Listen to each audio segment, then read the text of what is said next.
চলো বন্ধুরা, আজকে আমি আমার ছোট বেলকনিতে অ্যালোভেরা গাছটা একটু তোমাদের কাছে শেয়ার করি। এই দেখো, ছোট্ট একটি টাবের মধ্যে অ্যালোভেরাটা লাগিয়েছিলাম, আর দেখো দেখতে দেখতে আকাশ ছুঁই ছুঁই হয়ে গেছে আমার অ্যালোভেরা, প্রচণ্ড বড় হয়ে গেছে। তো এটা দিয়ে এখন একটা রেমেডি বানাবো ভাবছি, আর যখন বানাবো তখন তো অবশ্যই তোমাদের কাছে শেয়ার করব। তো গাছগুলোতে প্রচণ্ড রৌদ্র পড়ছে, কিন্তু আমার বেলকনিটার মধ্যে না খুব একটা সেরকমভাবে রৌদ্রের প্রভাব পড়ে না, তাই জন্য গাছগুলো এখনও সুস্থ সবল আছে। তো আজকে একটি বিশেষ কথা নিয়ে এসেছি তোমাদের কাছে।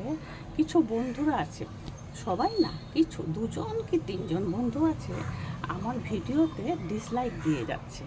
তো আমি তাদের জন্য বলি কি, যে তোমরা একটু চেষ্টা কর না ভিডিও করতে, ডিসলাইক কেন দিচ্ছ? যদি দেখতে ইচ্ছে না করে তুমি আমার ভিডিওটি স্কিপ করে চলে যেও, প্লিজ ডিসলাইক দিও না।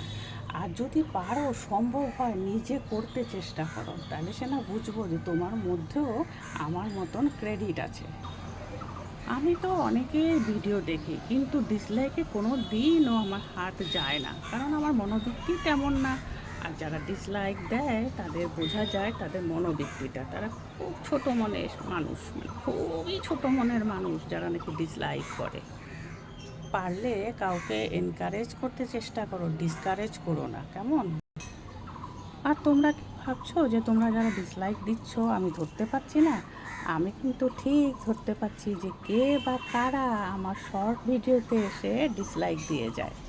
তার কাজে এই ভুলটা কিন্তু করতে যেও না। আমাকে ভালো নাই লাগতে পারে, তার জন্য আমার ভিডিওতে এসে কমেন্টস করে যাও। তা ডিসলাইক কেন দেবে? কমেন্টস পেলে তো বুঝতে পারবো না যে তুমি কমেন্টস করেছো, কিন্তু ডিসলাইক দেওয়াটা একদমই ঠিক নয়। আজ বলে দিলাম, আশা করি আগামী দিন থেকে এই ভুল কাজটা করবে না। আর কেবল আমার বলেই না, যে কারোর ভিডিওতে ডিসলাইক দিতে যেও না। ডিসলাইকটা তোমার মনের পরিচয় পাওয়া যায় যে তুমি কী ধরনের মানুষ।